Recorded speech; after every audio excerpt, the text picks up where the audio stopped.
Hey guys, David R. Becker here with Becker Art, and today I'm going to give you a review of a product that I just got sent by Holbein, and it's their watercolor pencils. And I've been actually kind of waiting for these for a while because I've always wanted to try to see what it's like to use a watercolor pencil.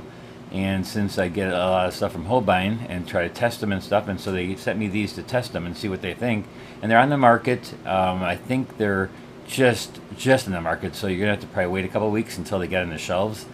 But I'm gonna give you a review of them really quick right here. So basically, it's a box. You can get a box, I think, of 24 and 50 or 25 and 50. I'm not quite sure, but close to that. So there's two different sets, and this one is 50 pencils, 50 watercolor pencils, and let me just show you them. So here we have them, and it comes with this little chart, and let me see right away, it's 24. So 24 pencils and 50 pencils.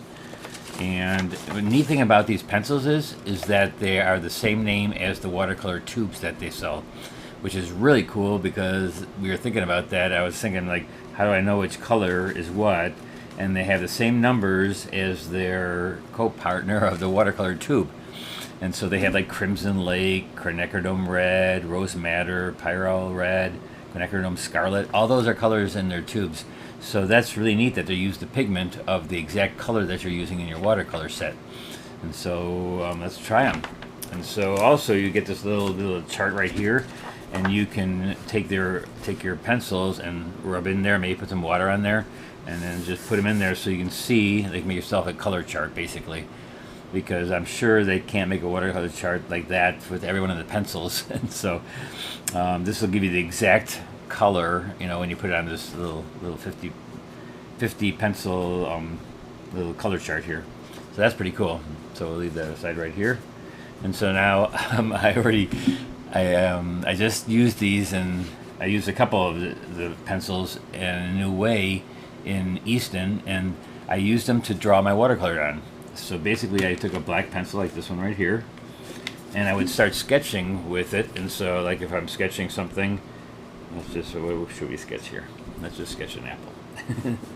So let's say I'm sketching an apple. Well, instead of using black, I probably should use red, because, you know, you can use a red pencil and maybe use a darker red instead of dark. And so basically, when you're drawing now, you cannot erase this. So if you're not a great drawer, this is probably not the best thing for you to do. But basically, I'm going to put in pencil line of the apple and the color of what the apple is going to kind of be. And it was kind of interesting. I mean, I'm just starting to use this and try it. I've never used watercolor pencils ever before in my watercolors, but I tried it and it was very interesting, because what I had done is, when I needed to shade something, like I was doing a street scene, and I shaded the dark parts with the dark black pencil, like with stuff that was going to be black anyways, I put that and I just kind of shaded it in. So I just went like this. I just shaded it in. And this is on watercolor paper, which is mounted to a board. Because you know me now, I'd like to have all my paper mounted to a board so I can just spray it with varnish. And I have actually a new way of protecting it, and that's going to be a whole nother video I got to make. I learned so much this last couple of months, and I want to just bring all this stuff across to you. So basically, when I'm drawing it, I would also shade at the same time, so that I know exactly where my darks were. I did it with black, now this is with the red, so that's no big deal. So I put them back, and also they come already sharpened. And then I had this little cheap sharpener from the Dollar Tree, you know, it's a little heart. And boy, I must say, these little sharpeners, you get them in, like, I think like 12 in a pack for $1.25. But when they sharpen these, you know, with a regular pencil, it's like with really kind of a thin lead, and so there's not, but these are very thick lead. And so watch this, I'm gonna sharpen it. These sharpeners are great, I must say. These sharpeners are awesome. Look at how thick that is. I'm not sure if you can tell how thick. It's not like a regular pencil. You get more wideness to the actual color pigment. And you saw I sharpened it. It doesn't break off. It's still hard, but when you draw with it is very soft. And that's what I thought was really cool, that when I'm drawing with it, and when it's kind of like really a soft a soft feel to it, not really hard. Where I mean, you can get a hard line. You know, you can get a hard line. You can use like my other thing from Dollar Tree is I just, you know, if you make a line, and I'm doing it with red right now, but see how I'm just, if you want to make a pole or something, and I'm just gonna rub a little bit of that in there. Let me use the black just to show you also. So let's say you're doing a fence post, or you know, a light. And I thought that was very interesting. If something is going to already be dark, you know, why not use the color of what it's going to be? And then when I put water on it, then it just blends like pigment, like you're using. Now this color is, what color is this? This is 005, and this is quinacridone red, which I don't have in my palette, so I can't show you. I should use another one. Anyways, let's just get on to that. And so I'm going to take my water. I'm going to take my brush, I'm going to wet it, and now it's really wet. And so I can go in with the color, like I can go in with the red, but let me just show you if I just use plain water. I'm just going to use water, and like I'm putting it on a whole apple. Unless if I want it to be like the highlight, you know, right here. And it's kind of neat because it instantly dissolves into the water and instantly becomes a wash of watercolor. And I thought, wow, that is really neat, because then I can already have the pigment on there. It gets rid of the line too, because the line then kind of just disappears because it's pigment, right? And so I'm just going to put this in here like this, and watch how the line, now the dark line is there. This is quinacridone red, so I thought it was a different red from what it is, but that's where you use the chart, and you can just redo your chart and make it up. Now, when I was doing this, so now it's all wet, right? Wet in the wet. And watch this. So now it's wet in the wet. And I don't no longer have the pigment of the pencil line. Like, it's more soft now, like when I do floating your pigment. Well, you're floating your pigment, which is put on with pencil instead of with the watercolor. So now let's just go get some red here, and watch. I can just, now it's just a regular wash, right? Now it's the regular wet in the wet wash, and then I can just use my watercolor, my red watercolor, and then just play with it like I would do my regular watercolor washes. You know, like it's, so the drawing is now gone because there's no line there, because I used the color of the apple. But if like the black one here, I can leave it like that. You can leave it like that, and so you don't have to do anything. Or then take a little bit of water, put it on there, and make it, you know, see how it just blends in. It's just pigment that then, when I always talk about floating your pigment, well, you're putting water down to float that pigment of your pencil. And I just, you know, I never knew what I would use watercolor pencils for, but it worked out really well for me. I really like doing that. But like I said, if you are not that great a drawer and you're putting this in there and you want it really tight, then this is not the way you want to do it, because you can't erase this. You cannot erase the watercolor pencil, but you can put water over it to let it bleed into like a pigment. See, now I'm just using my wet in the wet technique of making my edges soft, because the water makes your edges soft. And so that's pretty neat to me. And I was showing my class this last week, and so I thought I got to show everybody how interesting that is, that you can use the pencil.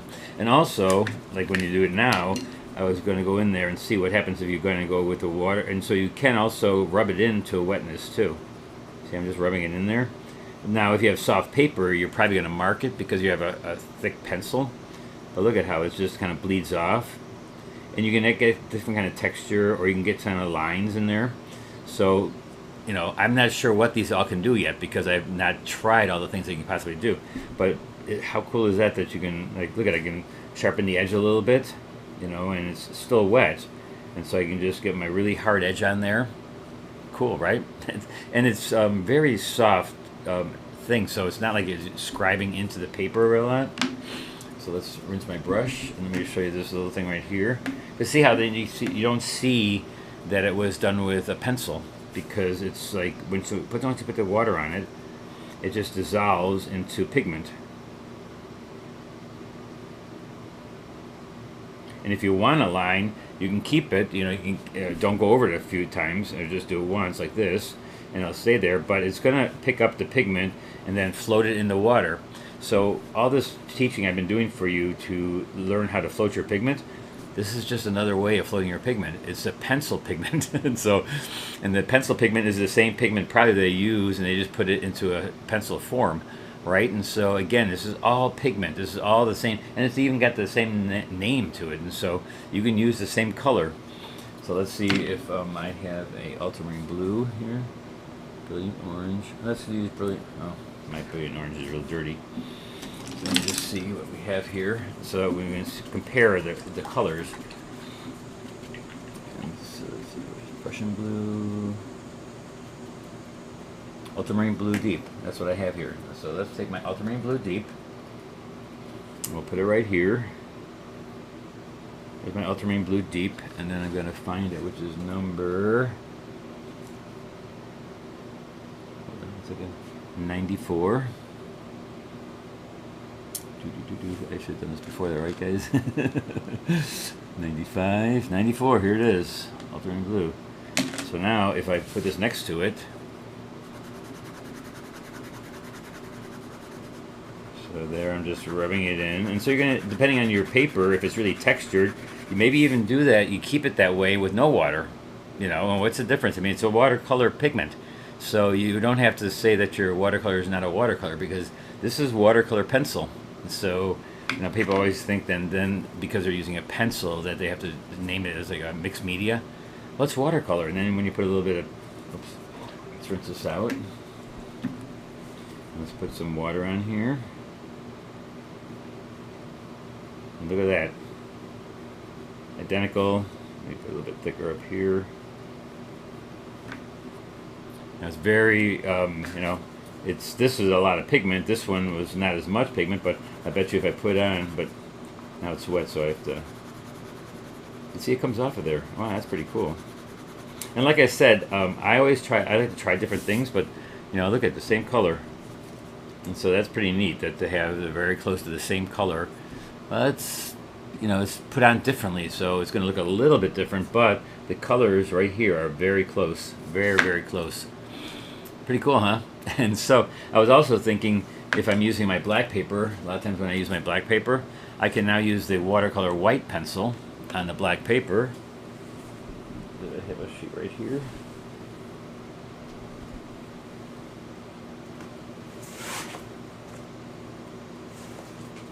Hold on 1 second. Well, I don't have a sheet right here right now, but I'm thinking using the white pencil on the black paper, and then it'll just bleed in with the white paint that you put into the into the dark paper. So cool, right? So give yourself maybe wait a few weeks, I think, before this is in the market, because I went online right a couple of minutes ago, and before I started this, and I was looking for the pencils, and they're not at some of the art stores I went to online, and so you probably have to wait a little bit. But what a cool thing, you know, what a different way of maybe applying some kind of different technique to your watercolors. And again, I think you can still call them watercolors because, you know, this is watercolor pencil and it's just pigment. You know, and if you want to also use it without water and like fix a really fine line when you're done, like, you know, a lot of times when we do our ropes on our sailboats and you have to do them with your thing, how about just taking your pencil and just really nice thin line, you know? It's a line with watercolor pigment. And that's what you're doing with the brush, right? Now it's going to be textury if the paper is textury. If it's a hot press, it will be soft and smooth. So give yourself a shot. Try new things. Try to make your own website, your own techniques. You know, you are the artist. Try different things. Make you the artist that is something that you do with the pencils and the watercolor paper, and maybe the black paper with the white pencil. You know, try different things, try new things, and also do the fundamentals like I've been teaching all the time. But to expand beyond just being the watercolor artist, you can you be your own artist and try different things. And I'm going to try these. And like I said, I've never tried watercolor pencils with my watercolors, but in the next couple of weeks, I'm going to start using them with my watercolors and seeing what is it that I can use them for. All right. So you practice too. And also, again, remember my whole thing about practicing. Well, this is the way to learn. And then if you need to use pencils, you got to also practice with the pencils, right? All right, so I will see you on Thursday we'll be doing a street scene kind of with rim lighting, because we were talking about rim lighting on Sunday, and I want to get that into the like the sun behind you, and we're going to get some rim lighting on our work, and maybe we can use the white pencil to do the rim lighting. All right, so I'll see you on Thursday. Like I said, don't go out and try to get these yet. They're not in the stores, I think, quite yet, but they're like brand new. They're brand new, and they are really nice. I give them an A+.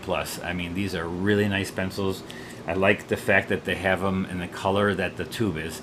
I mean, that's just amazing, because then you can it's just pigment. All right, see you on Thursday. Bye-bye.